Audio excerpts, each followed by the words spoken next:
camera. I need to flip that. Okay, so I'm doing the audio then on this. It's up to my Bluetooth.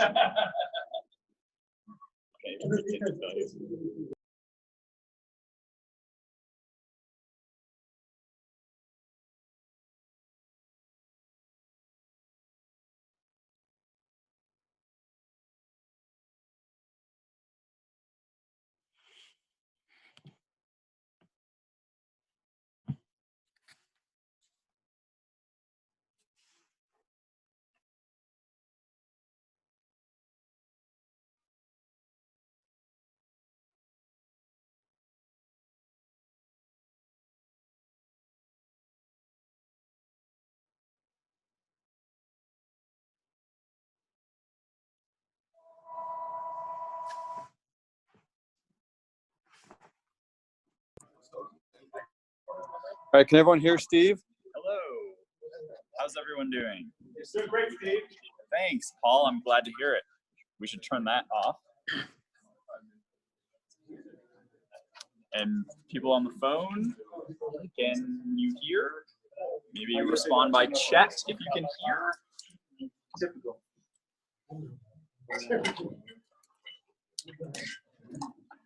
Can you hear us? Yes. Yes. Excellent. I think we're ready to go. All right. Great. All right. Welcome, everybody, to the final meeting of the year. This is our annual general meeting, and obviously an important one for everybody to attend. So thanks for the good turnout, both online and in person. And thanks for a great year. To kick things off, I'll just kind of sings. Ooh, yeah. So starting off really with thanks. I really want to extend our gratitude for everybody for participating this year and, covering what we did. With our 84 members, at least in Ref Up, which is kind of a good show of who's been participating lately. We covered a lot of different competitions. We had everything from MLR games to the HSBC World Rugby Sevens, at least the women's circuit here in Denver, PRP, D1A, WPL, USA versus Canada Test, Rugby Town Sevens, all these great competitions, all the way down to our most elementary grassroots rugby and beginner level freshman festivals, and from the youth through club all the way to the premier competitions in the world. So I'm really proud of our society for being here and being able to support such diverse rugby across the board. We don't have the largest body in the business, but it's a very confident group. And so I really appreciate everybody in stepping up and educating ourselves and really getting tuned in to be able to equip ourselves in covering that rugby. Our referees too. We have everything from beginning players and youth that are starting up in rugby altogether that have started refereeing with us, even parents that never played rugby that became referees, all the way up through very experienced referees. We're fortunate as well in this group, some very high-level match officials, whether it's international disciplinary committees or citing commissioners, TMOs, and even referee manager for some World Rugby events. So we're very fortunate to have such experience in our group as well. I don't know if a lot of you know this, but for me, I started refereeing when I was 19 years old. So I'm 35 now, so I don't know, do the math, but it's a lot of years in the referee business. I still remember showing up to DU for my first meeting ever, 19 years old, and I walk in, I see Joe Zevin staring at me first. Hey, did something like that, give me some razz, and but I knew right away at that point that, I was walking into something special, and there's this real family element to this society, and it's changed over the years. It's it's certainly grown, and but for me, that took me to many places. I was fortunate enough to stay involved, have some really good mentoring, and go to New Zealand, Australia, all over Europe, all over the Caribbean, Russia, different places, South Africa, all to referee this sport. And but I kept coming back to my rock, my root, and that's this society. Then it was Urfu, now it's Rocky Mountain Rugby referees. But I want you to never overlook the importance of this, because not a lot of people can really respect what referees go through. There's a ton of pressure that only we in this room have. Through the highs and lows of my career, my wife never understood. Great game, hey, nice job. Okay, cool. My brother, my family, my dad, nobody understood that. And of course, the lows. When you work so hard at something and then it just doesn't go well. Nobody knows what that feeling's like except for the people in this room. And so the highs or the lows, this is really the family that you celebrate with or you lean on in those times. So it's important to recognize that and remember that. No matter what changes from today to tomorrow and next year and beyond, this is the root, right? And we might be elected and changed as leaders, and some of us might be great, some of us might be terrible, but it's really our society, no matter who's standing here presenting and running the. So just take a lot of pride and ownership in that, and know that it takes a resilient body to do this. Mostly volunteer time, and a lot of it from the home. So appreciate all that. And then, also the other piece is that the expectations continue to grow. It's not easier to be a referee now than it was then. In fact, in a lot of respects, it's harder. There's a greater expectation on us to be, more, keep the players safer. There's more evidence. There's more, data and analytics to keep us more consistent. And it's a blessing and a curse, right? I mean, of course, video and the way the world's changing is wonderful. We get a lot more opportunities than we ever had. And with rugby growing in our backyard here, our quarters right here in our town, and, we have a great fortune to have a lot of world-class action in our own backyard. But again, the bigger the stage, the bigger the spotlight on us and our decision making. And that's tough. So, I really want to make sure we lean on each other, regardless of what happens, and also appreciate each other. So, as part of kind of a tradition that we've done in years past, I really wanted to thank the previous leadership, whether they're staying on or not, and just give you guys an extension of gratitude from me, to just say thanks for being a part of this and working so hard along with me to serve our members. So here's this one here. Thank you. That's kombucha, by the way.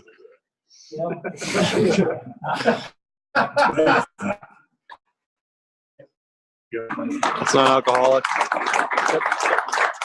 drink kombucha. Grab a bag of applied food sciences ingredients in this one. Very nice. Here's a couple other kombuchas for you.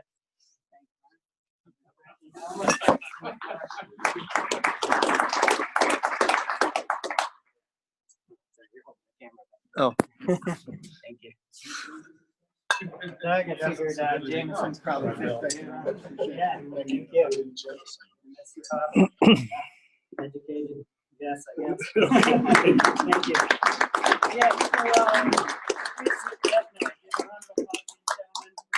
helping us out. I can't thank you enough for all that you've done. Cheers. Thanks a lot. Thank you, Brian. There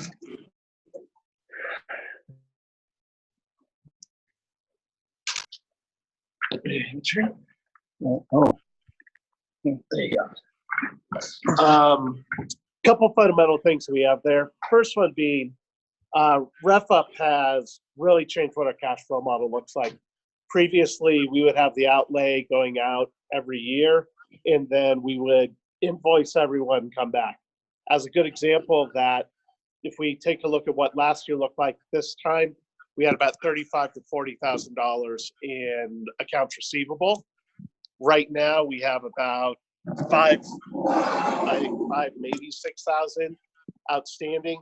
And one of those, I've received word that they're sending us the check literally today. So really nice on the cash flow model. One of the things that has also done is removed a lot of the revenue out of our model, which has,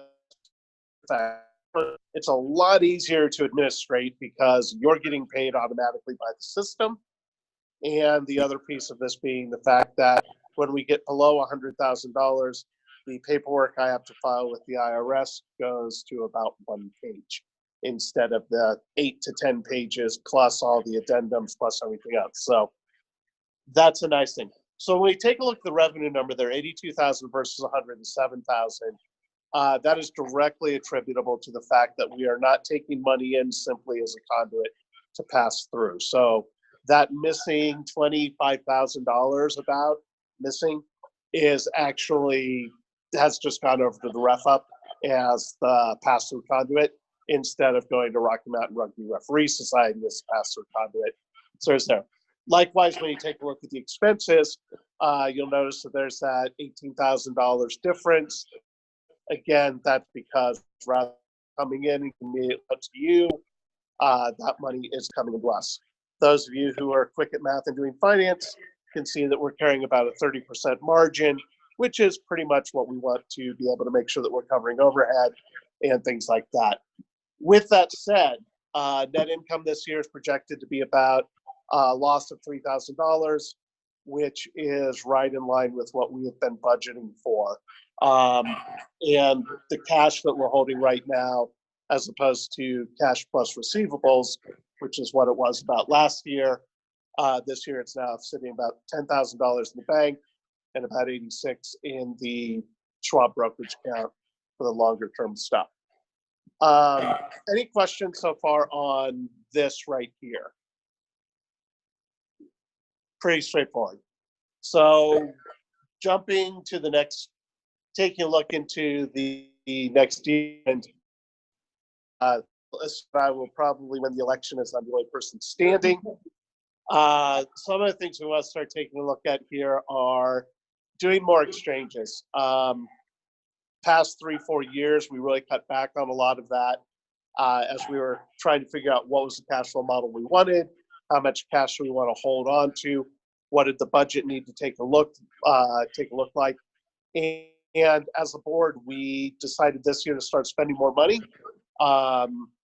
There's more kit, there was more radios, there's more social, to be perfectly honest.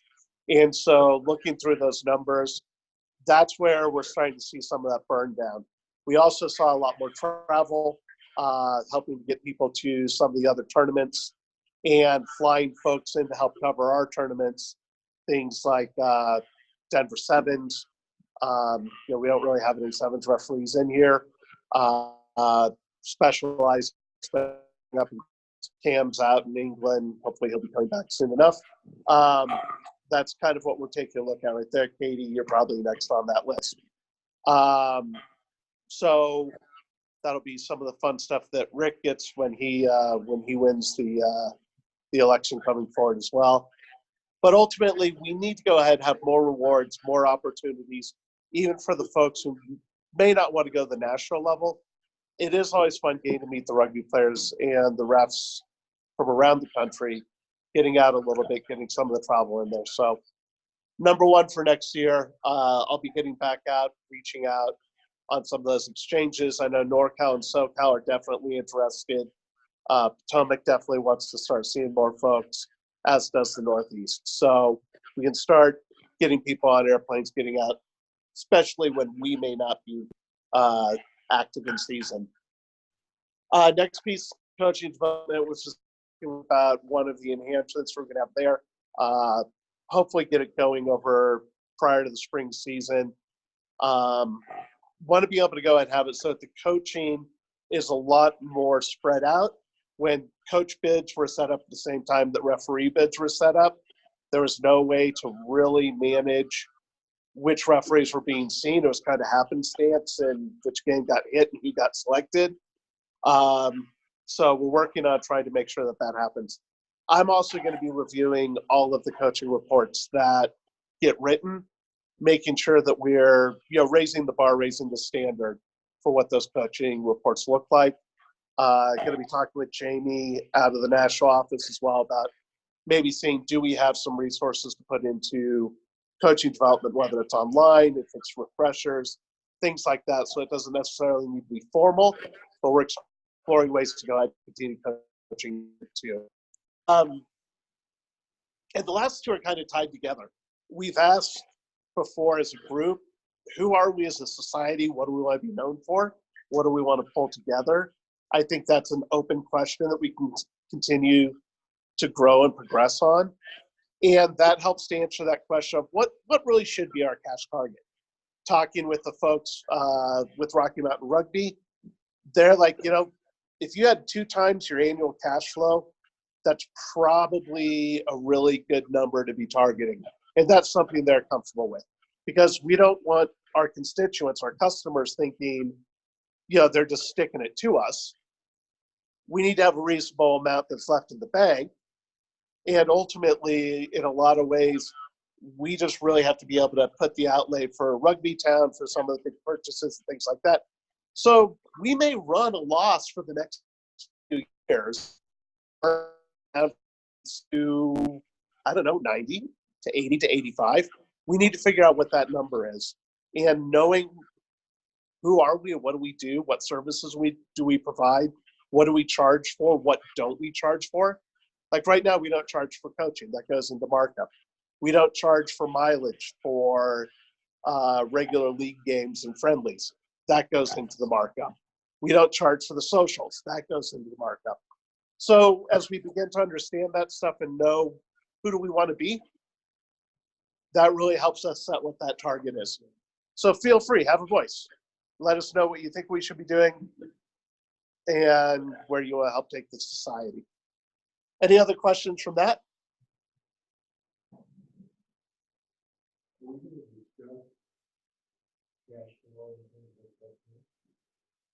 What do you want to know about it? Well, my concern is we're going to keep that down.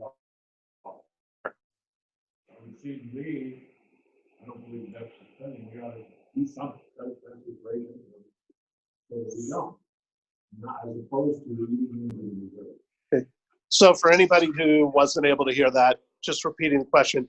Ultimately, Jim asking about, do we want the cash flow to always be net positive, or are we cash neutral, or are we okay eating into the reserve? I'm going to actually moot that. I'm going to put that on the table and say that's the perfect example of who are we, what do we want to be doing, because ultimately we're not a profit generating organization and we don't have a mandate to turn a profit year after year the way a corporation does. I definitely think we need to have reserves, obviously, but what's that reserve number? What are you going to do? So, is that tonight or February? Or? Tonight's probably not the right time because it's a little unfair to throw out at people right now, but it's definitely something we can put on for a meeting. I think along that line, also as a society, it would be good to continue to gather the bigger picture. So we have this fund, right? What's our end goal with it? What would we as a society like to see happen? Build it? Okay, great. Maybe, but for what? What's the target and why? I think those are some questions that we should try to think of as a bigger picture. I know it's challenging. I feel like even though this has been, my 16th year, it's still really difficult for me to imagine for as the bigger picture of referee society, but to have that vision of what we could do and what it would cost to do it, I think that should be something we have in mind with the fund as well. And that way, we're not just dipping into our reserves, we're properly adjusting our rates to make sure that we handle it. Gilligan and us as a EC, we've discussed what would it take to get exchanges back on the books, right? We've intentionally have refrained from those for some time now, and mostly because our current contracts were kind of coming up, right? So that's something we've looked into in moving forward, is how do we have to adjust our rates so that way we can make sense of properly developing, giving out that we once had. So to your question, that is something that has been or is being addressed right now in our current negotiations with Rugby Colorado and the union as well. From a process standpoint, Jim, we need to decide tonight what we're doing with Rough Up. That'll impact the budget significantly. We also need then to establish what our budget projection is going to be for next year and where we think we're going to stand based on what we know today. And that'll lead us into those discussions. Do we need to do something? Do we feel very comfortable where we're at financially? So we've got a number of steps we've got to go through to complete that process. Yeah, just final piece on that. Like Brian was saying, the things we take a look at. Many of you probably know Dave Williamson, buddy from NorCal, as the Queen Society. That funds a 2 to 3 month trip every summer for one of their high school or college age kids to go up to Alberta, and they basically referee nonstop for 2 to 3 months. If we're thinking about a scholarship fund, that's a legitimate use of those reserves. That's something that could be split off, parsed off, and done with that. I think we have to be able to show what's that value back to the local referee society for it. It's the local value to our local customers and our national customers. So as you have these ideas, think, how can we give back to the community? If it costs money, that's fine. But how do we give back to our referee community? And I think that's a huge part of who we are. Cool. That's it. Thanks.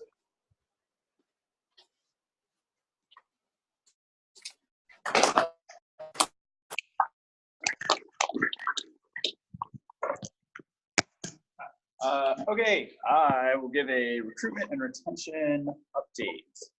So, yeah, here's a list of new folks that we've had come out this year and join our organization, and also referee with us. So left are new folks as of this year, and then on the right, 2 folks that were with us and then were not, and now are back again. So a round of applause for the new people that are with us and are refereeing. The risk always of like putting up one of these slides with names on it is that I've gotten something wrong or forgotten someone. So if I have done that, 1,000 apologies. It was meant with the best of intentions. So yeah, these are the folks that we've welcomed into Oregon and have been a part of what we're doing. Just some more people that we want to recognize. So the people that were most active in the organization as far as the number of assignments that they took on. In no particular order, these are the top 5 folks out here refereeing and helping to make rugby happen in Colorado. So again, big hand to these folks. And almost every one of them is here tonight as well. This is an interesting one. So this is a new thing that we can look at, and this is the ratings of both the teams from the referee perspective and of the referees from the team perspective. So again, there's really there's no part of this that's involved in a process right now. Like, these people aren't getting paid more money, getting more games, but it's cool to recognize people that our community is also recognizing. And then I think also to recognize the teams that we are saying are positive, good teams to be working with. So again, a hand for the folks that are up there on this slide. And yeah, so I think that was kind of our individual achievements. Brian Zapp read off kind of some organizations and events that we've been working with, and either he and I are like right on the same page, or he stole them from my slide and took all of my thunder. I don't know which one it was, but yeah, I think it's really cool, right? So we have new people that have just joined. They've never refereed before. They're now part of the organization. We have our stalwarts that are out here that are working every weekend, probably more than one game a weekend, really contributing. And we see these that we're a part of, from, as Brian said, professional rugby to international rugby, elite sevens. Like, we are doing some really cool things. And I think we should all be proud of the organization and the impact that we're having. So this is it at a high level. What about here in Colorado? So this year, we provided referees to roughly 470 events. So that could be a game, that could be a day of tournaments. So it's a little nebulous, right? But just under 500 rugby events happened, and they wouldn't have happened without the people here in the room and on the phone and else part of the organization.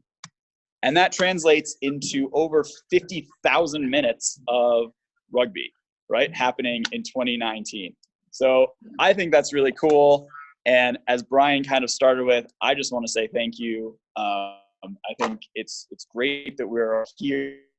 Like, this gives you a little appreciation of the impact that we all have individually and as an organization here in Colorado and beyond that. So again, a round of applause to us.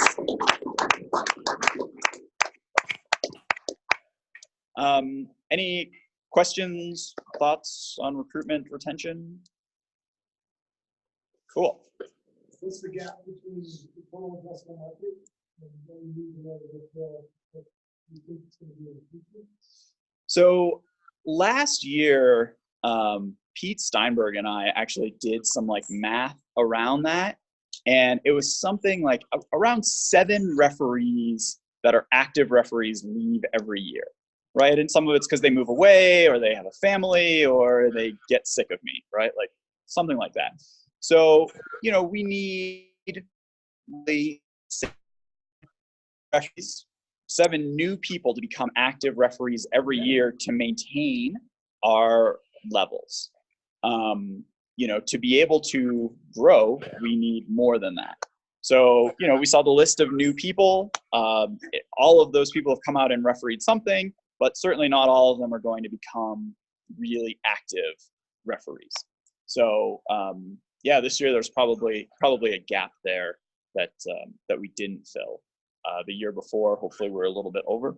So hopefully that sort of answers the question. It's a projection for the number of games you might have to cover next year. And that those are the jail set out and bringing people in. I love that we bring people in. We see other people have to do that.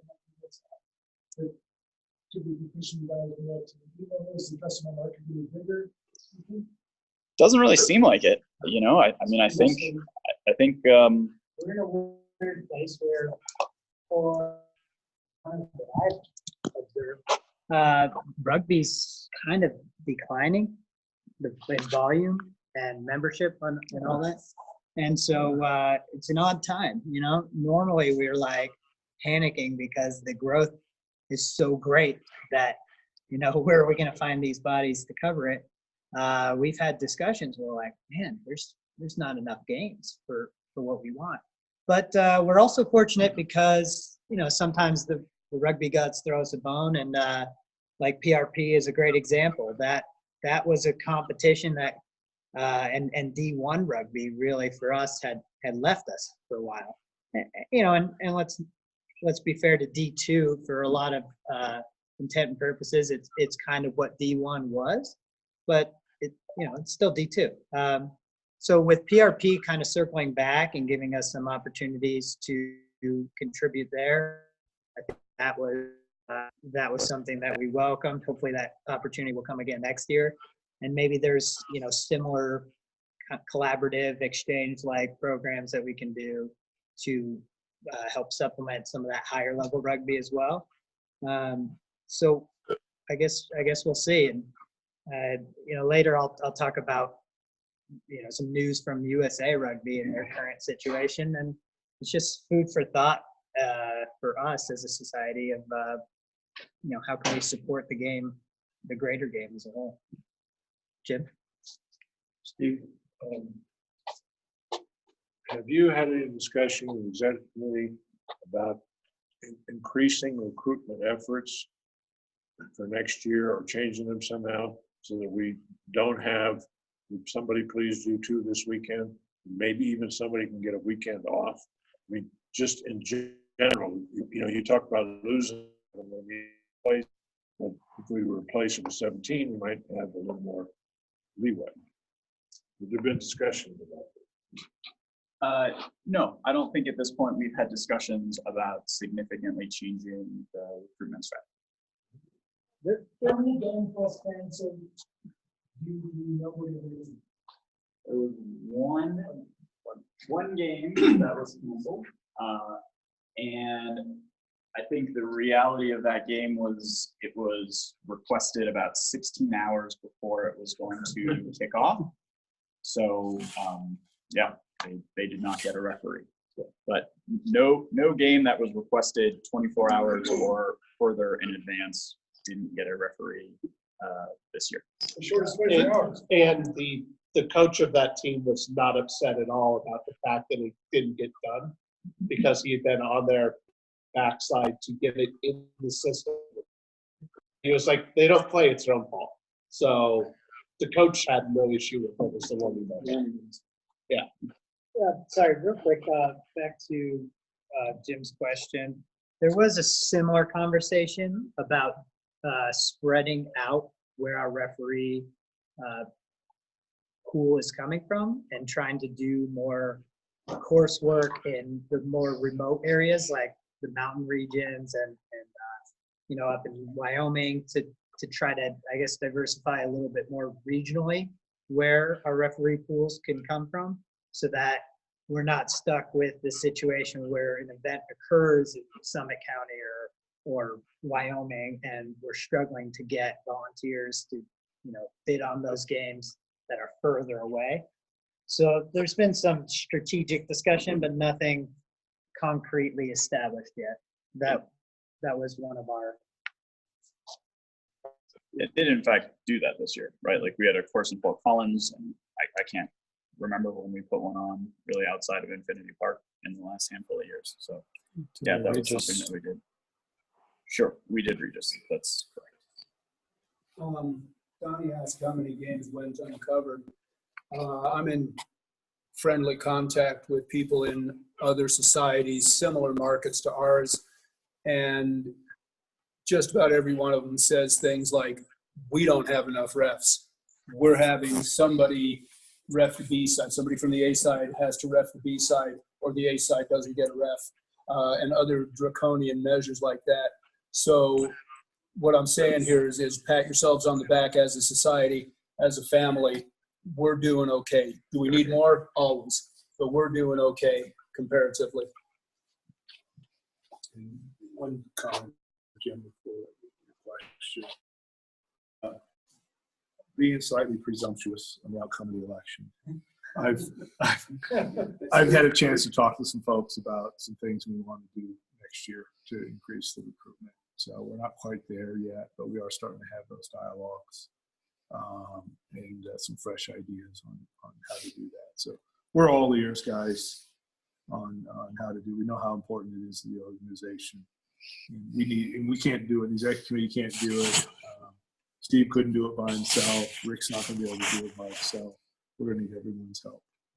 So, My only question, Steve, you said everything but that one game. How many times do we have situations where refs had to double up 2 games on a weekend, even 2 games a day, to make sure that we got everything covered? 'Cause that seems to me a bit of a strain. Yeah, it's a good question. But it is the strength of our people too. Yeah.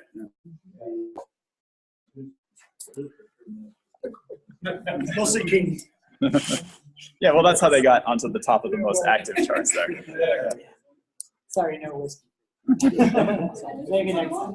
Hey.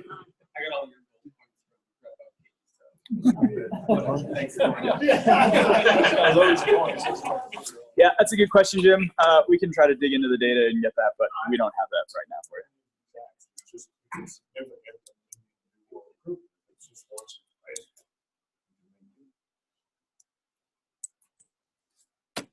Okay, that's it for me. You want me to? No, I could just sit right into it. Okay. Yeah, answer the chat. So this is just some stats I pulled as the referee development officer. This is kind of which we have had since we opened it up, or USA Rugby has offered it to all LROs in September, October. We've had 22 new referees sign up. Some of the other ones were in there already, and we've had 9 new referee coaches. Using the old form, there were 82 coaching reports on the Google form.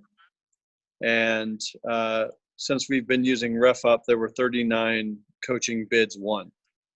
And then we partnered with Rugby Town here, Rocky Mountain did, and Advantage Referees, and we've had 41 officials from Rocky Mountain and throughout the U.S. come and do a development camp here in Rocky Mountain. And that's that. Thanks, Rugby. Usually, we did pass the level, the new match levels last year, and that's kind of, you can kind of go into effect with some of the matches you can see and some you can't. We're still working out some of the, some pathways for you, but based on kind of the data and kind of the match reports from this year, we'd like to promote some referees up a couple levels. So moving from level 9 to level 8 are Alphonse, Claire, and Jonah, which are not here, but congratulate them. To get promoted from level 8 to level 7, we have Art, Freon, Frank, Kevin, Mike, Moa, and Ryan Haggerty. So congratulations. From going 7 to 6, we're going to promote Eric and Catherine Ross. And we have one, way to spell level there. And and one promotion to level 5, which is Mose T. Mateo.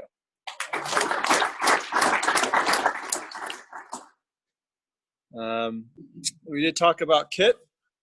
Our new kit, that's what it looks like right now, is up and available at the Rugby Athletic store. So if you just if you go to Rugby Athletic and search stores, you'll eventually get to a Shopify link.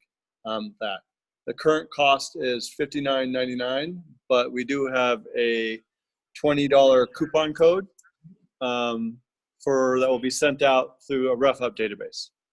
That's kind of based on the sponsorship from Cage Muscle, and we will send that out. I didn't want to promote that to everyone because not everyone who's watching this maybe is in the RefUp. I had a good idea. So usually, like, if you have done 5 things, Dan will submit a $50 credit to your account after you purchase something. So in the essence of saving us a little bit of money, if you kind of, everyone who's kind of earned their jersey and have done 5 things, if we all want to make a bulk order tonight, save on shipping, I could get like 20 jerseys to my house and bring in for the next meeting. Or you could help me go and get your own jersey and pay for your own shipping, whatever. And then we could just PayPal me and I can submit it to Dan with a list of names or whatever. We can get that done tonight if we want to do that. If we want to explore it after the meeting. Talk to that guy. Yeah, it's all through me. Yeah. Yeah, these match with the same blue shorts and socks because the blue on the like right here in blue. For those who don't have the green and yellow one, those are coming up soon. So you can. There was about 20 people that said they wanted those. So those will be up there as well. I'll check with Lee on that. But these are for the people that have that. So Right. we have two different jerseys, right? Two reversables. Yeah, this is one jersey. You pull it inside out and it's pink. Right? And then Yellow. so we have the yellow green jersey and then this one.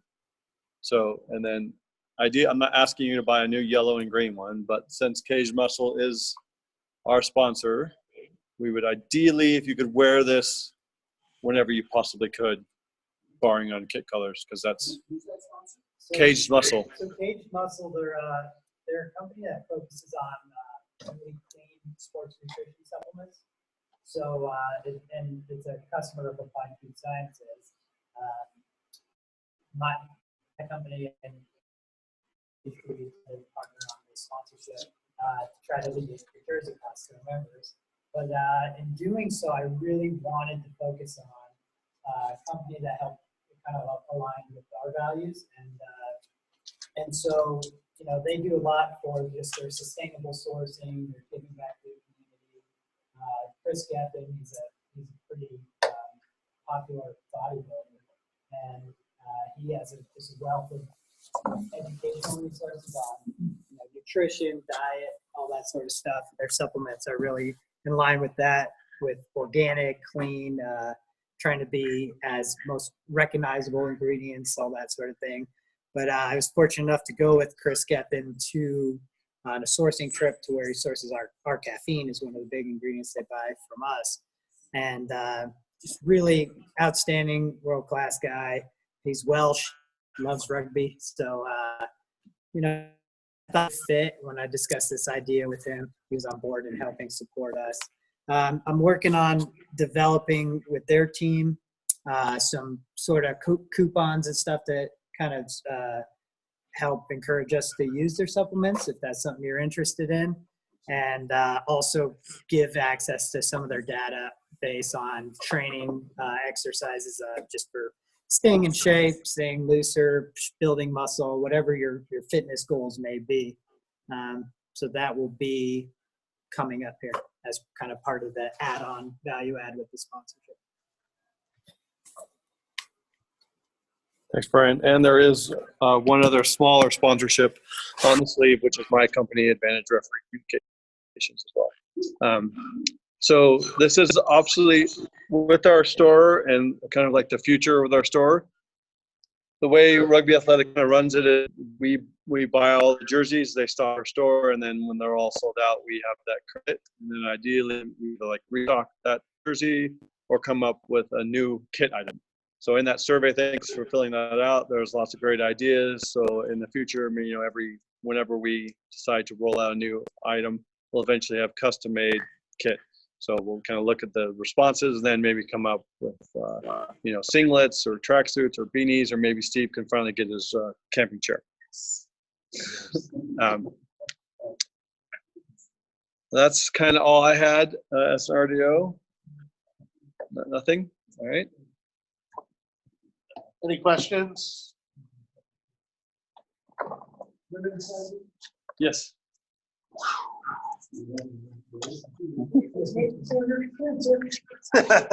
All right, let's get down to business and do the elections portion. So the way this is going to work, since Mark, who's been doing elections for us for a number of years, is running, I'm just going to manage the officer elections, and then he will manage the resolution votes that we have. Yeah, Jim? We have a quorum. We have more than the- What? How about Jim? Why don't you do us a favor and count the members that are here? Okay, so we have 24 here. We're gonna go through a process here. So the members in good standing are members who are registered with USA Rugby and have participated in a Rocky Mountain Rugby event this season. So they have this year. Yep. So if you don't fall under those categories, please refrain from voting.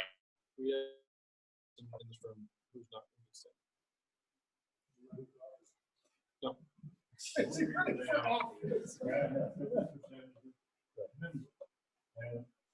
I counted on the website, 114. That's not the. So those are not all in good standing. Right, so the people. Sorry, I think we've said we have a quorum. We've got a quorum. I think we're good to move on with the voting. So I think we have this covered. So that's the definition of a member in good standing. As far as additional people, we have folks online. If you are online, you can vote by chatting privately to Rocky Mountain Rugby referees. We have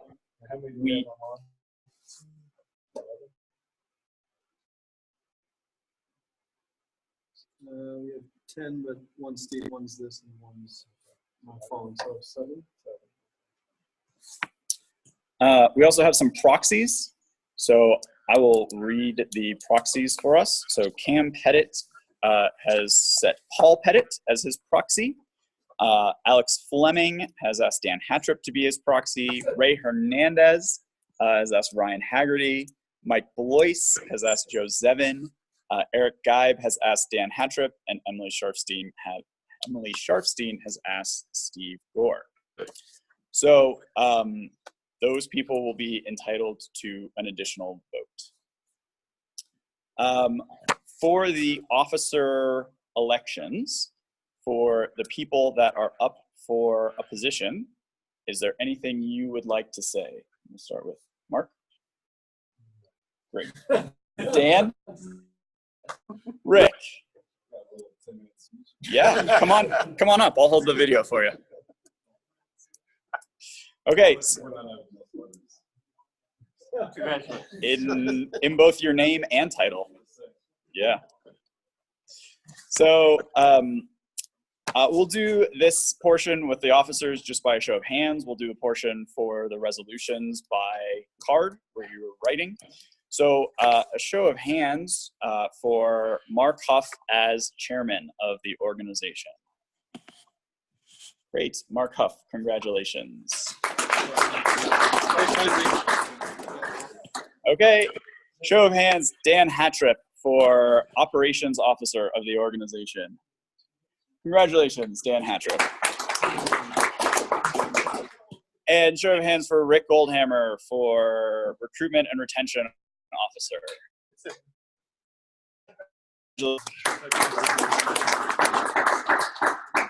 All right, Mark. Okay. So with that, we'll go ahead and go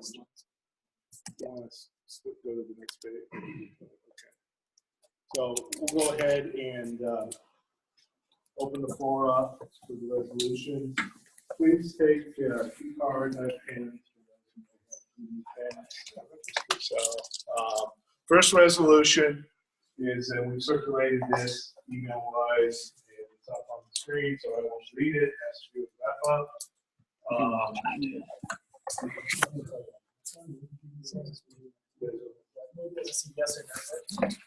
Yes. Okay. All right. Thanks, guys. So, so we'll open up for discussion. Any discussion on this particular yesterday? I have a lot of comments. Somewhat emails. First of all, I don't understand the opening clause. Recognizing the executive committee is ultimately responsible for the issues of membership wishes. I think it could have, the first part implies we got to vote for this because we support the executive. I don't like that imposition. So that is information. Secondly, as far as ref up itself, I've been highly in favor of anything that makes Dan's job easier, both in terms of assignments and money flow, that he's described in that, and I thought that's great.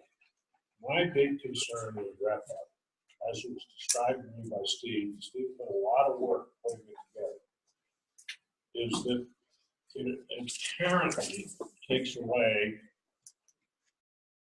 the consideration of the uniqueness of the league and the game and the referee game situation.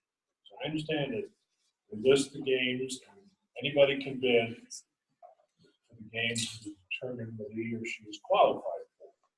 I was told that this was to take some of the politics, which may be favoritism out, and since they're restricting what each of us gets to see, there's still some accusations of politics and favoritism.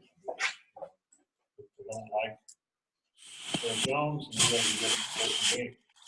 More importantly, I think, and it's nothing to do with this society or these referees, I think you need, when you're making appointments for a number of situations, you need to consider the individual circumstances. And here's an example. I'm going to use Chris Huff as an example. Last year, he was very unhappy with the last game he had asked. Right there wrong. He should have been given, based on those individual circumstances, an easy game the next week to get his confidence back.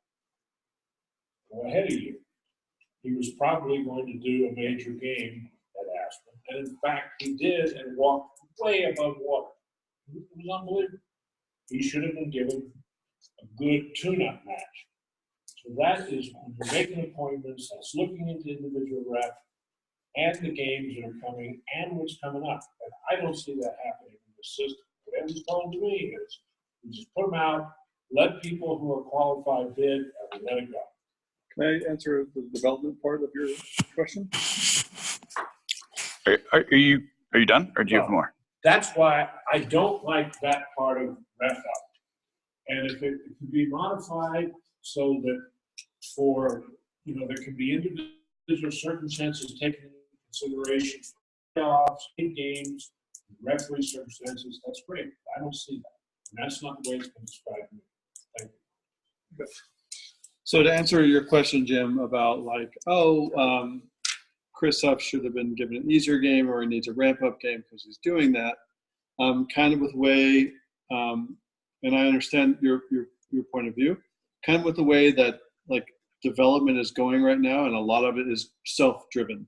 So if Chris does need, say Chris has a PRP game in March and he wants a tune-up game for that, then Chris should work with his coach or his mentor for that, and then find that game on Ref Up, and then bid on what do they call it, is boost on that, right? If there is a game that we feel, you know what, Mike Lawrenson, we'd like to give him a test, and he can't normally see these games, we can go in there and we can add him off game. We did have a game of a special circumstance where we had to have an out-of-town referee fly in for a game that wasn't open to public bid, that we were able to do that. So those measures and things are in place to do that. If we did need Ryan Haggerty to he had a bit of a rough go and he needs a calming game, that should be on Ryan's self-development and his coach or mentor to go, you know what, I'm going to bid on this D3 game here instead of Barbo's Haggis, right? That's really kind of on him. And then that can all be kind of done and developed through his own self-development, discussions with the RDO or whoever he has. It's not just one person's view of you know what, Bill gets this and Chris gets that and Randy gets that. It's just it's kind of self-controlled now. It's through his own individual performance plan and your own is self-driven in this day and age right now. If the referee recognizes that that's what he needs. You're right, and that would be again on his own, under his coach, and from the RDO. as the RDO, do you look at the assignments? I know there was one that you asked, did I take myself off of because of, it was 2 games back to back or something like that? Yeah. Do you keep track of it? I think that's more, do you keep track on an ongoing basis and things like that? Yeah, I look at all the assignments every week, and I go in there and I just kind of see who's doing what and who. We kind of just did general coaching, and the coaching thing is still a work in progress, right? Like I would go in there before, I'm like, well, this game will be here, and this probably deserves a coach, and no matter who accepts it. And now that we can kind of fine tune that, is, you know what, John Kenny hasn't had any coaching this week. John Rich. And I think, again, we still have a ways to go to kind of get that done and to kind of sort out our coaching, because maybe John Kenny needs the eye of Joe Zevin, who does extremely great reports, instead of Mark Huff, who is just dipping his toe in the coaching pool, right? So that's just, I mean, no offense. I mean, but that's kind of how that goes. So there's still some work to be done there, but it is, like, your concerns are appreciated, but we do have measures to kind of take those into example. Can I emphasize a couple pieces of that? So also with playoffs, I know you mentioned that as well. Similarly, we as an executive committee, with huge guidance from the RDO, looked at, okay, let's take playoff matches, who's available, who should be able to bid on those, right? This is a different circumstance, a regular D2, D3, whatever game. So in those circumstances, we discussed, we looked at the pool of data we did have, who's at eyes, we did get consulting from coaches, and then at that stage we said, okay, these are the referees we're putting up for eligibility for these playoffs, right? So I think one area we could have improved upon is communicating. So if somebody was going to have the opportunity to be challenged, it wasn't always clear to them that now all of a sudden there's games that they otherwise wouldn't have seen, right? So that's something that we can improve upon. I think Ref Up was an adjustment for everybody. And organizationally, a lot of it was just tuning and trying to keep up, right? Making sure, A, we were operationally functional, and then B, what more can we do from it? I think that moving as well, but very valid concerns, Jim. It's not 100% perfect at all, but we have definitely discussed those points about, how do we control those elements of challenging people and giving them more development opportunities, and where does that fit with Ref Up compared to the old model? Joe. Thank you. Back in the day when assignments were published on papyrus, we all took turns traveling to the hinterlands. With Ref Up, the metro area folks don't really look forward to a 4-hour drive to Grand Junction, and so good old Steve Marino gets all sorts of experience refereeing the same team over and over. Or maybe he'll step out and go to his veil. I don't know if that's fair to Steve to see the same teams repeatedly, and I know it's not fair to those teams to see the same referee repeatedly. How can Ref Up address that? If I may, because that's not a totally fair statement. And the reason I say that is there are folks who are willing to drive. Actually, Steve Marino beat me out on a bid in Grand Junction. Same here.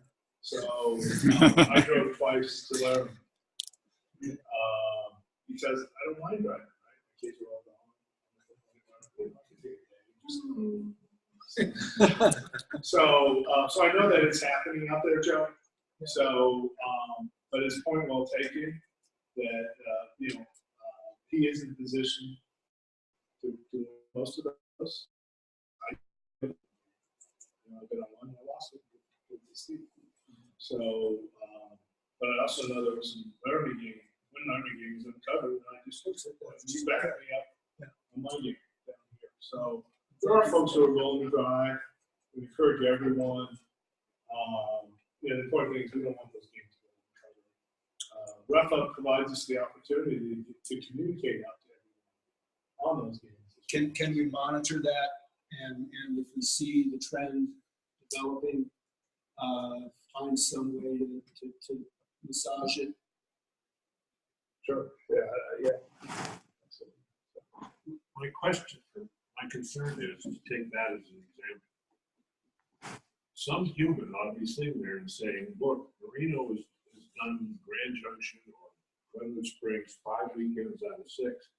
We ought to stop that for his sake and the team's sake and say, it's your turn. And Rick, it's your turn.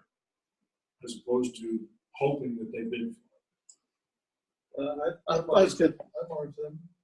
Yeah, I was gonna say, you've got that aspect where Mark looks at it.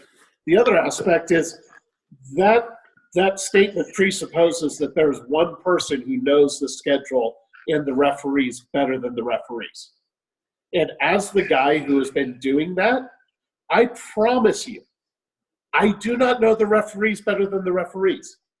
I do not know who had a bad game and needs an easy game, because the referees do not call me crying on my shoulder saying, except for Zap, you used to do it all the time with that LR. No, they don't call crying saying, I need an easy game. Can you go and change the schedule that's set for the next 3 weeks? Ref Up gives people the opportunity that if they have it absolutely, and they're like, you know what? I may go find the easiest game next week. They click the X on their appointment. That goes back out into the pool. They wait a day to see what else might have opened up, and they bid for that game. It gives, you say that there's no human element, there's no touch of the referee. This absolutely turns us into the referees controlling their own destiny in many ways. There are still aspects where people need to be able to say, why am I a level 8 versus a 7? Why am I a 7, not a 6? There's mechanisms for that as well. There's advantage, there's coaching, you can call any of us on the executive committee to get to do this. This is a system that allows the people, the referees, to determine their own fate, to control their own fate in many ways, and takes that omniscient Gilligan out of the picture, and he's very happy not being omniscient Gilligan anymore. Trust me on that one. What gives a certain human the opportunity to tell me that, hey, you had a hard game, you can have another hard game.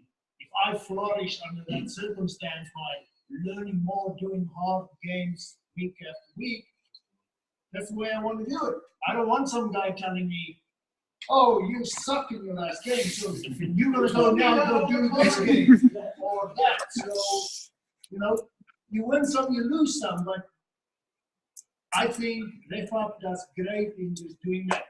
I do want to critique it one. Maybe you guys need to think about, and I've done all the high school goals games but one tournament. And we are always one short. The thing with Ref Up is, we can throw it out there, we go to the goals tournament. A lot of referees don't like at goals tournament, I don't want to go there. I'm going to drive full on screens, all that. All good. And then one time it blew up because we were only 3 guys out there.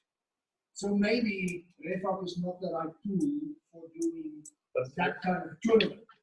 That might be something that has to be put. Just to make sure we cover it. Because from my standpoint, hey, I love doing those games.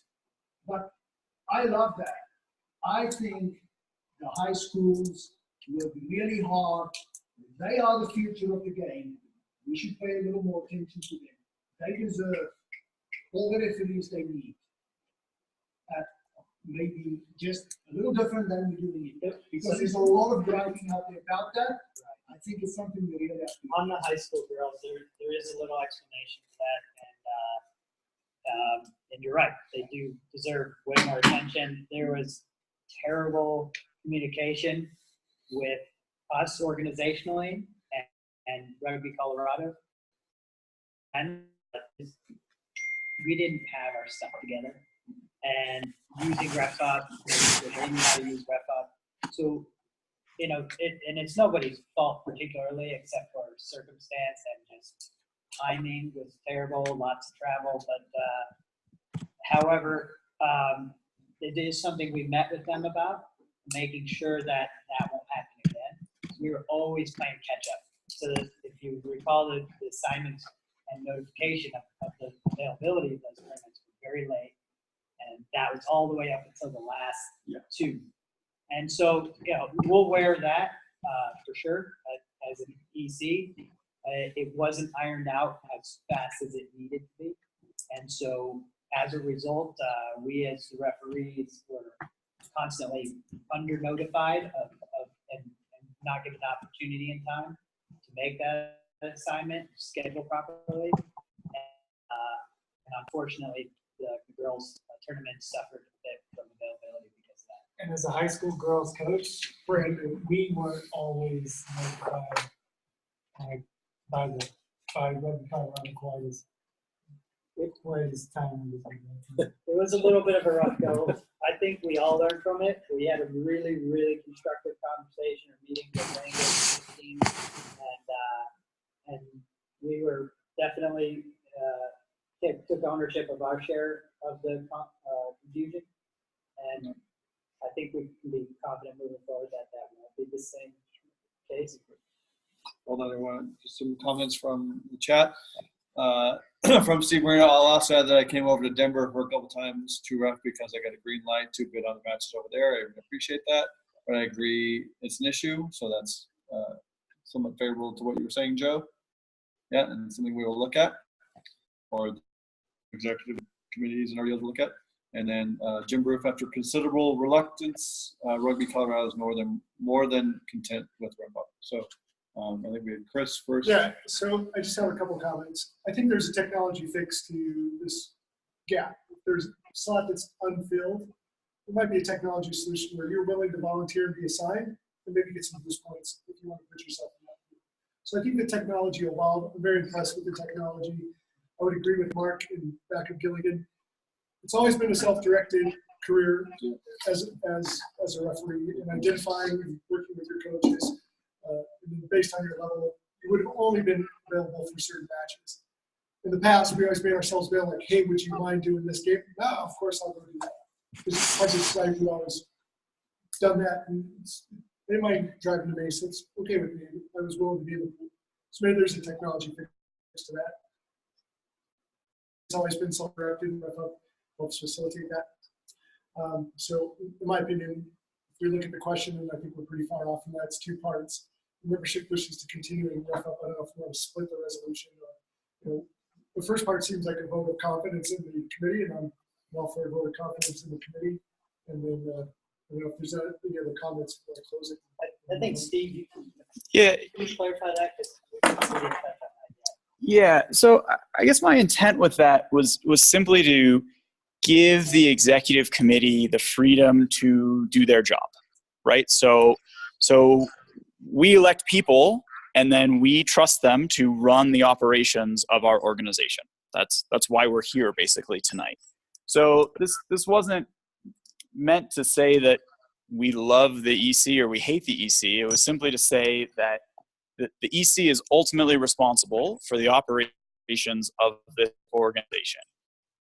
The membership wants us to go this direction, but if the guy who runs Ref Up LLC decides that it's going to be $1 million a year, then the executive committee should make the right decision for this organization in whether they use it or not. So that was the intent behind that statement there. That right decision being, of course, right? Yeah, exactly. What did you say the reserves were, Dan? Yeah, you want to move to a vote? One last comment before I do that. It's technology is always disruptive. And there's a bunch of old white dudes sitting in this room. If we're gonna get young, Recently got leaders. Right, follow her on Twitter. We're gonna have to do technology like this. It's gonna evolve and change. And us interacting with it and being involved in the ground floor, we can influence the direction of that. So I don't have to do it. Jim, one last comment. There was a slide earlier which showed the refs, I guess the coaches have noted were the best, the most popular, or whatever, right? Let's do the feedback from the team. Yeah. Feedback from the team. How is that factored into ref up appointments? Monty has a hash up game 1 week. He wants another tough one, but the coaches say we don't want him around anymore. How is that factored in? Right. The coaches may be wrong. I'm not saying they dictate things, although Steve sent me an email saying maybe sometime in the future they might get involved with this.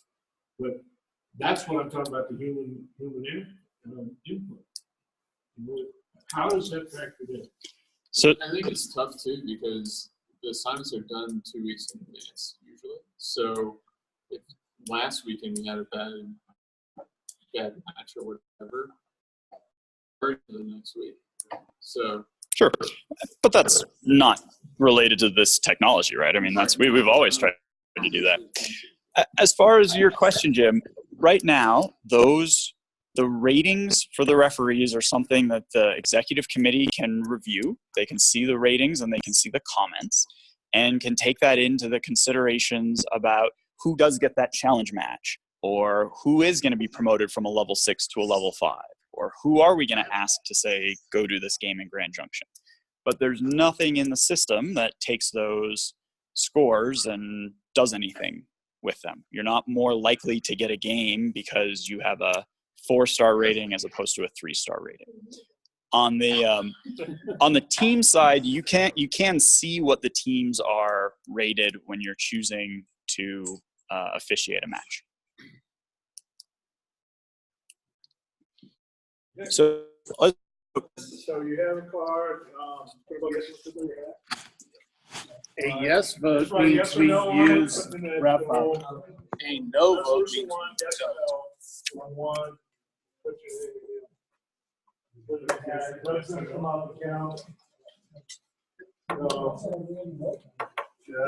I was out all spring and summer because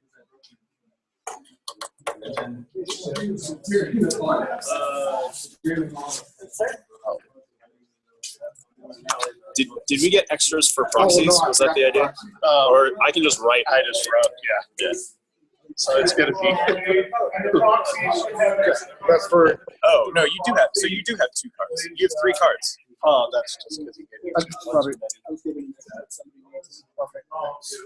Whatever you want to do. If you want me to do another card, I'll do another card.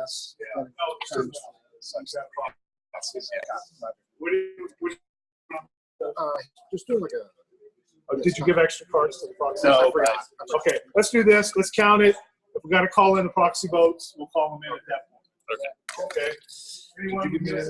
I did, and I put a proxy on it.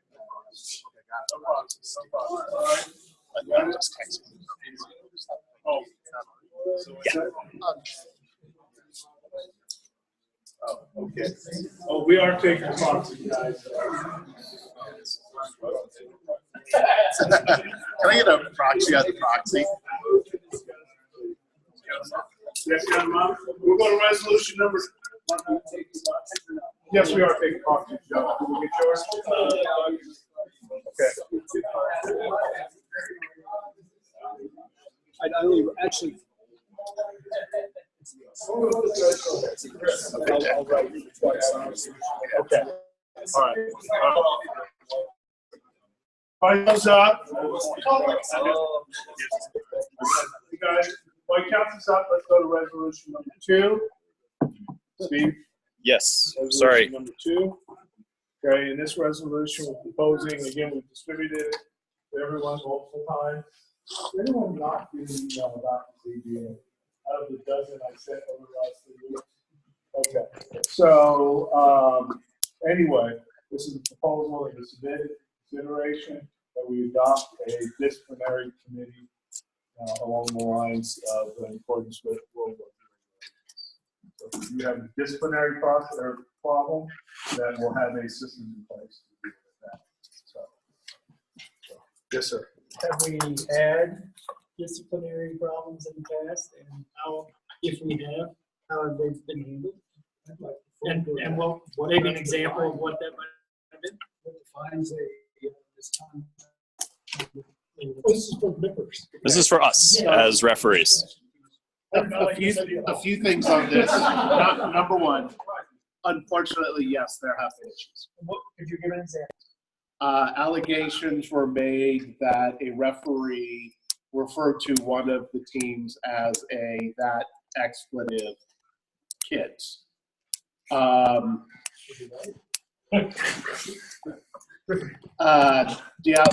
allegation got blown way out of proportion, especially as every person who was in the conversation said, no, that's not what the referee said at all. R&L committee and the whatever iteration of the bylaws within USA Rugby says that referee societies do not fall under like Rocky Mountain Rugby discipline. They fall under R&L discipline. Referees their own, the players police their own. So that's one of the reasons why we need to have that there. Because you don't want issues where there's a grudge from the teams, whatever may be stacked, and then they're controlling, or there's a personal grudge, and all of a sudden things just get ugly. So misconduct is defined by Reg 20. The process is defined by Reg 18. That's why it says the World Rugby Regs. Reg 20 handles all the naughty bits. Ryan? So this says at least one member in the society and one that's not. Is there an ideal number to this committee? Traditionally, you look at groups of 3, and that's where World Rugby's been moving. It's 3 for the initial, 3 for an appellate. Jim? Several things. First of all, we have to have a disciplinary committee. I do a lot of stuff for national, and the USA Rugby Disciplinary Procedure 8.2 says each referee organization shall have a disciplinary committee. And misconduct goes to it. So we got to have either a judicial officer, one, or a committee, whatever we want, but we got to do something. Secondly, and I've got copies of everybody wants to look at the USA procedure. So I think Rick does. So I think as far as this proposal, it ought to say World Rugby and USA regulation. The other thing that concerns me is I'm not sure why you want somebody who's not a member of the society sitting in judgment on a member of the society. I refer back, for instance, earlier he said something like, not a lot of people understand what refs go through.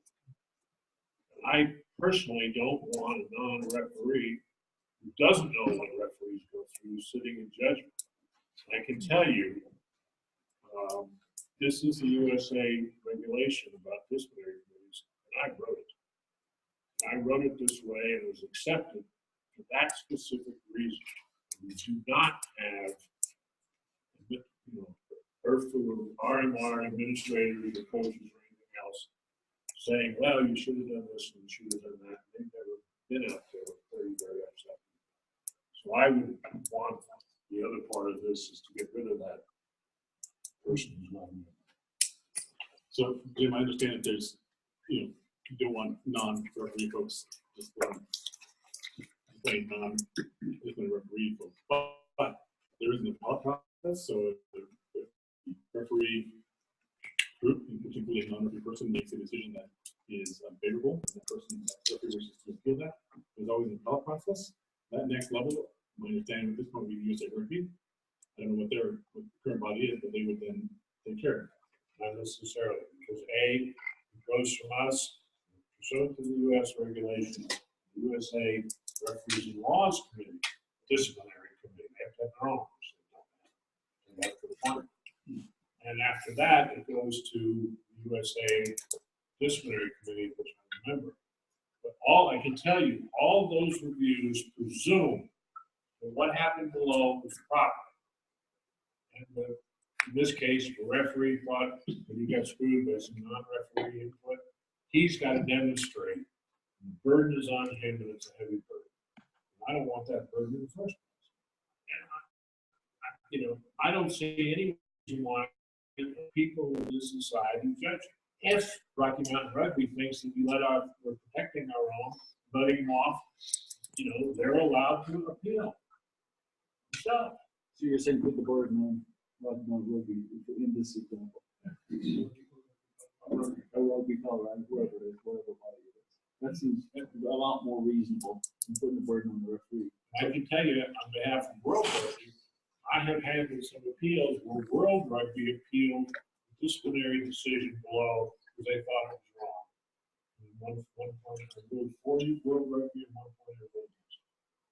So Jim, ultimately, you're saying is you want to keep the first two sentences and just amend to delete the first. So then the first one, in USA Rugby. USA and World Rugby. Okay, yeah. I would, some move or whatever, that say we would, let's say, in the last sentence, I would say, get rid of the last after the word 2 years. Members of this committee should be members of the society and vote. Second motion. So I wrote this. Do I need to agree to have this amended? I mean, There's a couple different ways to do it, guys. Yeah, Right? We've had people do resolutions in advance, or people concede in advance. And Jim, thank you for being well prepared on this subject. So that's why we did that. The idea was that we wouldn't do, we wouldn't rewrite it. It's kind of a yes or no. Now, having said that, if Steve's willing to open it up to rewrite it, since he submitted it, that's probably fine. Or I'm we not. just take a vote that give guidance to the EC to develop a disciplinary committee to informal vote that's asked us to do it, but that would be members of the society. Yeah, I mean, if I have a say in it, then no, I'm not open to amending this. And if people don't think it's correct, we should vote no on this. If I don't have a say, then fair enough, I don't have a say on it. My thinking is if we had an issue with a coach and referred him to a disciplinary committee, which we do, and that disciplinary was all of his coaches and peers, I wouldn't have a tremendous amount of faith in that process and that it had been handled well and objectively.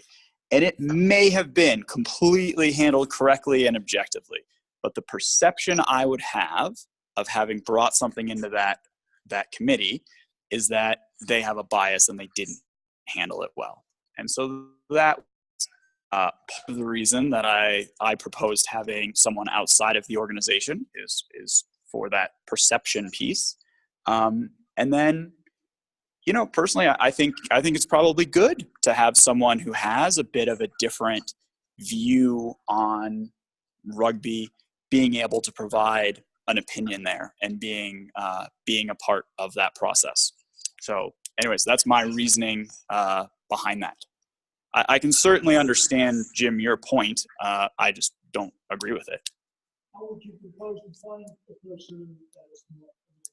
The beautiful thing is, just like in the previous thing where we said the executive committee is elected to manage the operations of this organization, they will do their job and find that person. So I wouldn't propose exactly how to do that, but I would trust the people that we've just elected to handle that. In fact, back to membership, correct? Yeah, exactly. Voted on by the membership. So you would be involved in that. Nominate several names of non-referees. Again, like it doesn't say exactly how it's going to be done. Potentially, again, the EC would have some leeway. Mike, did you have something?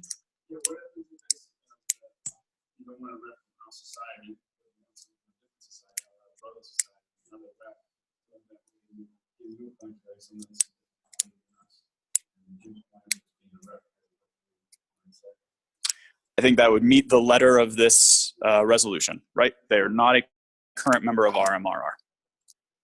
Jim?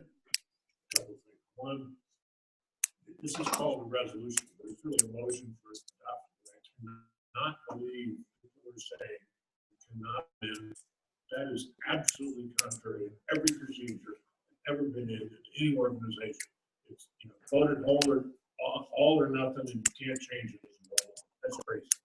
Secondly, you know, if you want to change it to referees, that's fine. But again, I think only people who've been through the pressure should be sitting in judgment on this. And if, you know, if you're worried about how it looks, let somebody bring that up. I can tell you every time I have a hearing, that as an individual or as on the committee, disciplinary committee, I say, does anybody have any objection? If they do, we address it. If you don't, you go forward. Sometimes the more that's this. Well, what happens if they're all forwards? How are they going to sit in judgment in the back?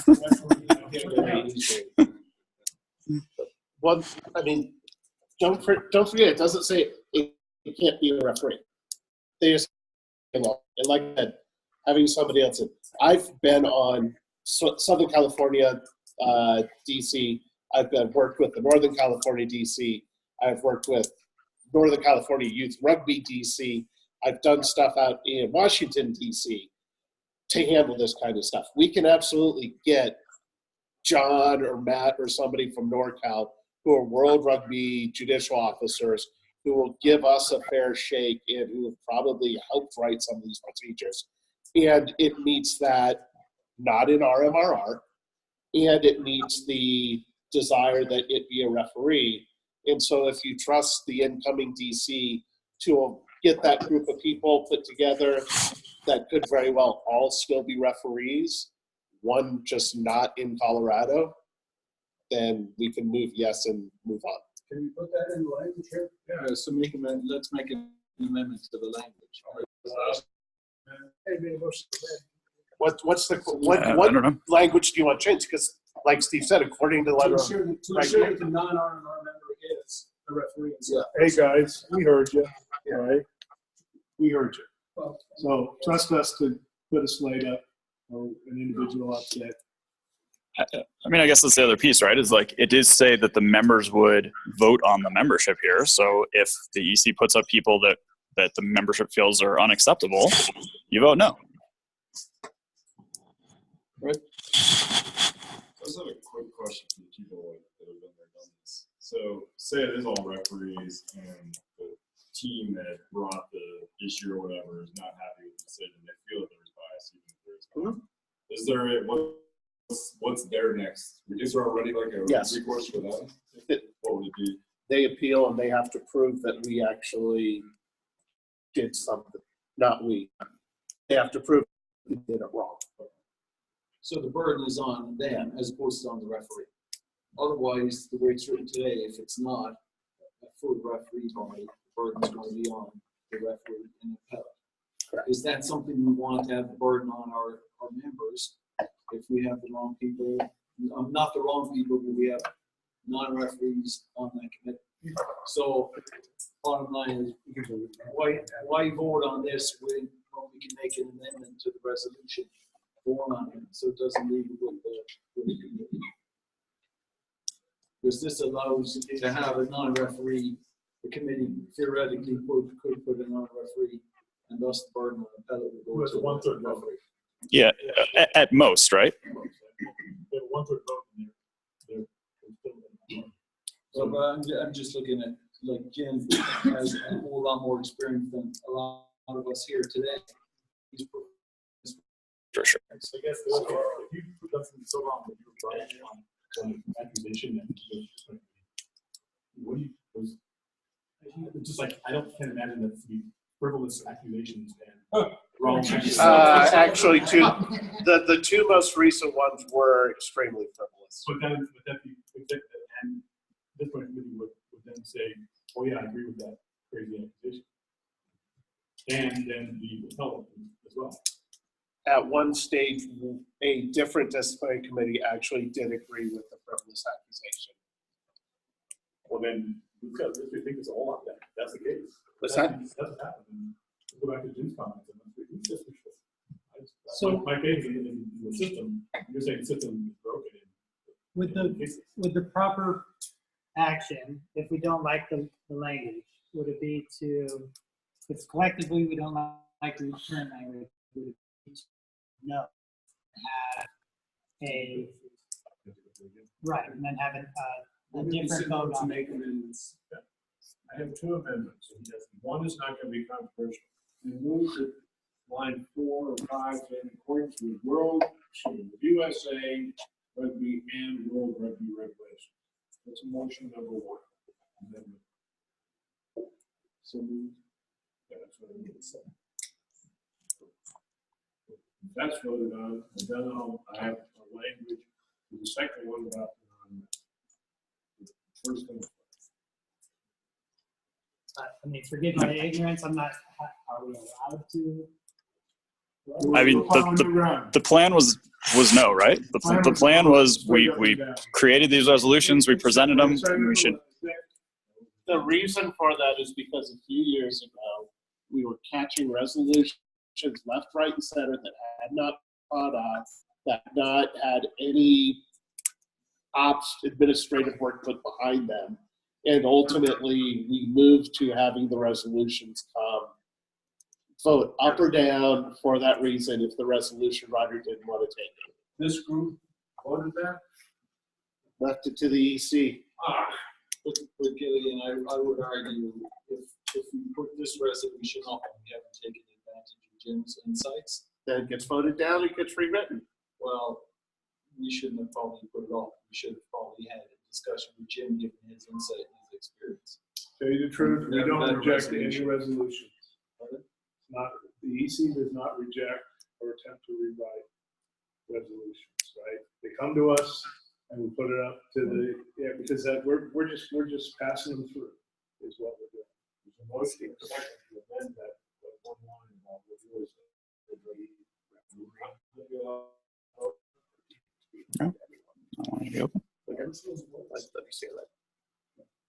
So, Steve, you do not want to open the resolution? Yeah, correct. I want this to be voted as it is. So my recommendation is you guys vote, we all vote, yes or no. If we do vote no, we still have an obligation to have a disciplinary committee, and the EC will take that back and we'll propose something. And in fact, we'll have to probably adopt something until the next AGM, right? You can't go another year without a disciplinary committee. Well, we only have a quorum. 30. Yeah, so it'll be the next AGM. But in the meantime, we can adopt something as an EC until such time as we have another forum in the meeting. If this is voted now, I'll submit some proposed language, which I'll submit to the executive committee, and they can do it out to the members. For talking to the whole group.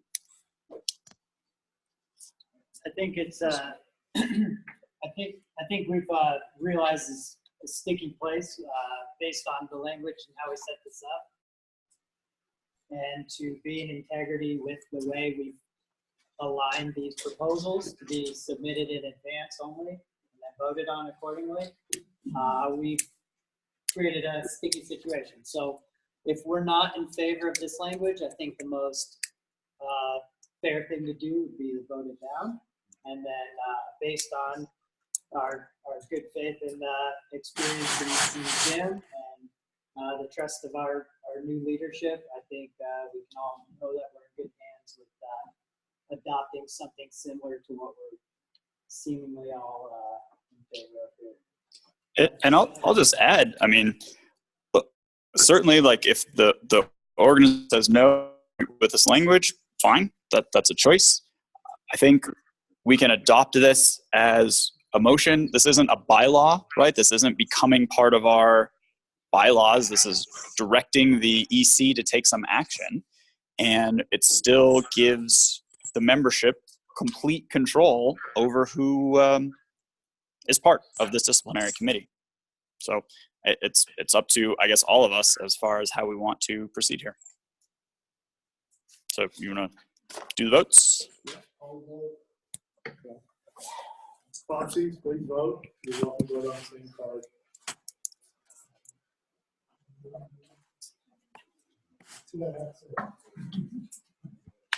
missed the last. Doug, your counting is what? It's okay, you go all on. Even if adjustment. Oh. Yeah.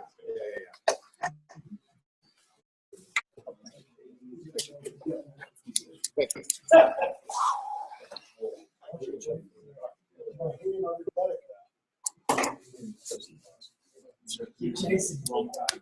Yeah. You know, this Saturday.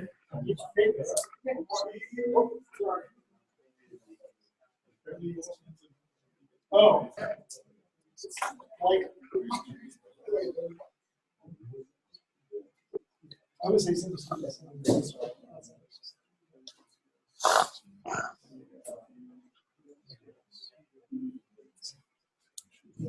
We have everyone vote, Mark, your formal votes. Yeah, I am. I just.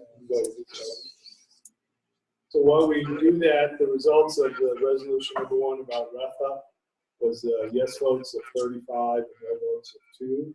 And that included the proxies, and that did include the online votes that we received. The resolution number 1 passed.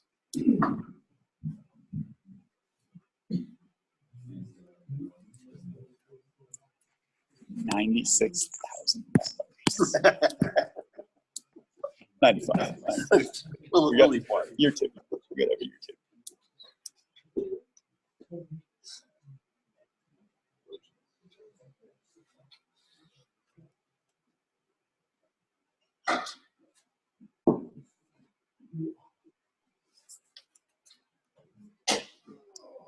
Oh, that's it.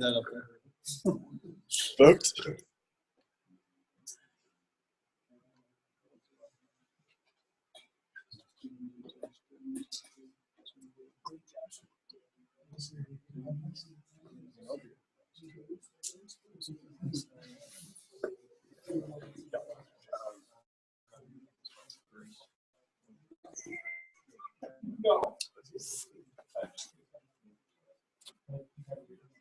Oh, yeah. Updates to burn list. Wrap up features. Let's do some stuff for coaches who are not administrators, like the rugby Colorado boys coaches, so they can go in and like rate referees, but not like get emotional stuff, but not actually like cheat, like not create cases.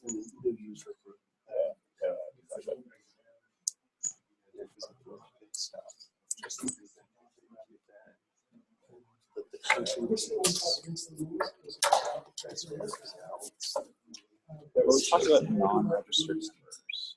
Like, and so what I can do right now is really easy. Like, I can put everyone or put people back into that pending state. So, you know, when someone shows up and you hit the check mark, I can put them back in that state where they need that, and then when they wouldn't like log in and see anything. If they tried to log in,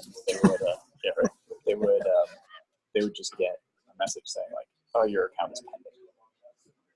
Okay. Can we just do pending and turn it into compliance? So just becomes a different flag. That way it's more clear.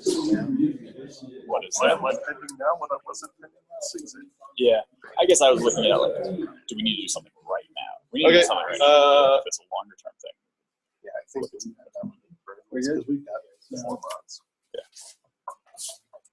Yeah, how long does that stuff take to like that one? Yep. What's that? It's just a back.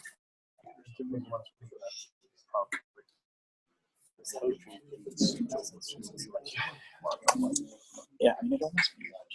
So while this is being tallied up, I just want to say thanks for the great dialogue. Like I said earlier, this is our society, so I'm glad you've taken this seriously and contributed our thoughts. And Jim, thank you for your experience and discussion on both points. Very, very appreciated. So while this gets tallied up, can we move on? We're going to talk about USA Rugby, their finances. So on the agenda for tonight was a little bit about the current financial situation of USA Rugby. I'm not really sure what to report on this, or just an awareness, I guess. So I'm not sure if you guys have seen the recent report, but USA Rugby is financially struggling, and I think it could have an impact on all areas of rugby, including our own society. So I think you guys can look up the details. There's a couple of articles on it. I have not read the financials myself, so I'm not going to say specifics as much as it's pretty apparent that USA Rugby is struggling. So maybe where it comes down to us is thinking about where, what we're doing to help promote the game, right? So one of the areas that is in decline is membership, and that's something we actually kind of do have influence over. And a lot of these retention of players and families come at this kind of youth level, and we have a big piece of that. And I think a big role in that, I should say. I think we should just keep in mind that we're here for the game as a whole. And when it comes to these entry points, we should be especially sensitive of those. So this might be like the Tri festivals, if you're ever involved with those, or freshman, sophomore festivals, right? These, like Donnie mentioned earlier, these high school girls tournaments. There's people entering the game of rugby, and there's not just young, student athletes. They're also parents that are observing this, making a decision for their children, saying, is this a sport that I endorse or not, right? And with American football being so scrutinized for concussions and brain injuries, stuff like that, and rugby being definitely a violent sport, what roles do we have as a referee society and as individuals to help support this game? And so I think one area we can definitely clearly impact it is on player safety, right? So if there's any one area that we should continue to focus on as far as our goal as individuals and to support our peer referees, it's that base element, number one, is like making sure that players are safe. So, if there's one area that you're developing on, it should be on player welfare, right? If you screwed up every call, but every have been taken care of, and that the referee properly adjudicated dangerous foul play, I think that families go, hey, I can at least trust this sport. I can at least trust the officials that are looking after the well-being of the players. And I think that trust is one of those building blocks that begets prosperity. So, do we have a direct impact on USA Rugby and its financial situation? I don't know, but if they struggle and we see membership decline and we see the sport start to fall off, then it could impact us. And the other thing is also adopting philosophically more of a, I feel like we as a rugby community have just taken this poor man's sport too far. It's like, oh, all you need is like some boots and a mouth guard. It's for everybody. Like we don't need money. That's not our way of life here. Now, I think we should take a little different mentality. I think we should try to promote prosperity. I think we should hope that Rugby Colorado is prosperous. We should hope that our union running out is prosperous. We should hope that us as a referee society can double our operational costs and get more travel and opportunities to develop and go on exchanges, because prosperity begets more prosperity begets more prosperity. So those are just two things to think about. Otherwise, I'm not really sure. Is there anybody else that wants to touch on that? I would say one thing. So one of the things that I think we're hearing through rumors is that USA Rugby owes other rugby organizations money through their registration process.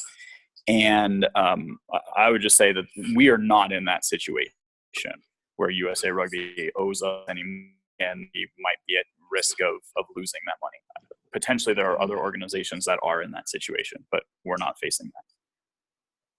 Yeah, what I understand is that USA Rugby is even worse financial shape than it's been for a long time. And one of the ways they're stopgapping is they're taking money from members and they're not giving it back. So you pay X dues and some of it's supposed to go to Steve Cullen, he's in charge of the small college organization. They're supposed to get X dollars.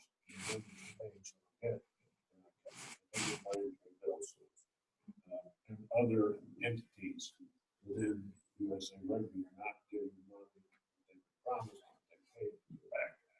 This is causing a huge problem. When Rugby stepped in last year with a $4 million loan. And Brian's right. It's not we don't get any money from them, so it's not like we have it. But to the extent that this could disrupt USA Rugby operations and cause cutback in activities, that's a very real possibility. I mean, there's a great example for small colleges. That's an area where we ask them to make sure that they're providing a full team of. So when we cover those events and things like that, we want ARs and the number 4 and 5 or number 4. But either way, technical zone official as well. And so that could impact us if they don't have the money for it, right? And obviously for us, it's about making sure we're preserving the quality of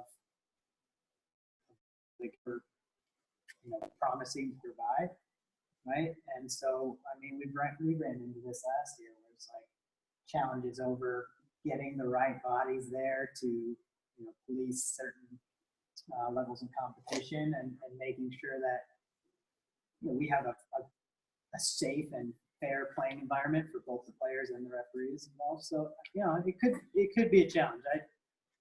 I don't think we need to overreact or do anything, but it's something that we should all be aware of. If anybody wants to learn more, Steve Lewis, who's playing coach here and back east, wrote a very explicit article last week. I think it's on America's Rugby wrap up. Was it Rugby wrap up? Yep. And then just a day or two ago, USA Rugby came out and said, "Yep, that's right." So it's all there. You also have a representative at USA Rugby Congress, and they want to talk to them. They've been to the meeting. They can disclose what they can disclose and disclose what they can't to you all. Garrick is a congressman. I don't know who Rocky Mountain's current rep is. Guy is. That's why he's not here. Eric Guy. I was a previous Congress member representing youth.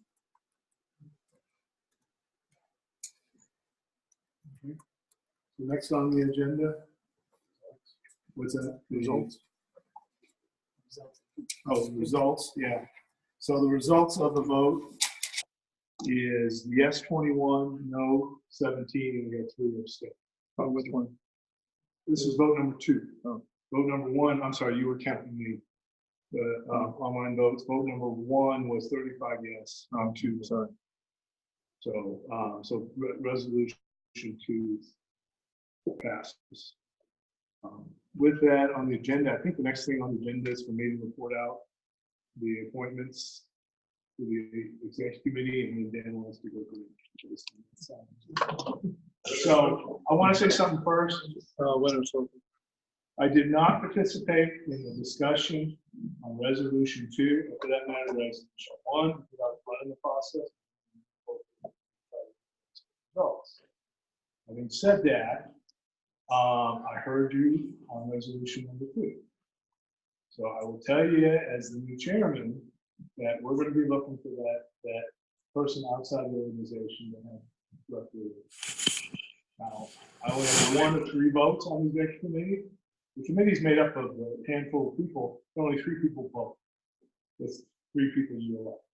So what I'm telling you right now, I heard you. If you are uncomfortable with what you see coming out of this process, the nominations for those on the disciplinary committee, you guys are not shy. But you also have the right to come back with a new resolution. That's it. Okay. So we heard you. So let us.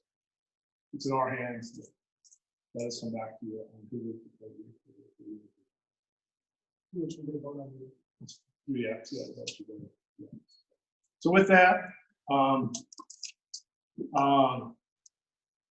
so as your new chairman, I want to announce some of the RDOs and some of the other functions, but I first want to thank certain individuals, Jim Russell, Jim Bruce, Brian Kelly, and other members of the AC that encouraged me to do that. So thank you very much. You're instrumental in getting me to this step forward. So thank you.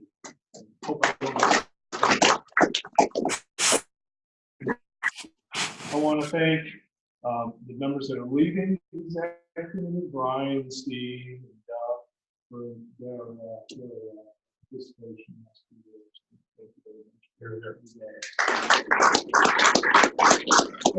By bylaws, the chairman has the right to appoint non-voting members to the executive committee to fill certain roles. And so I'm doing that at this point. I would like to appoint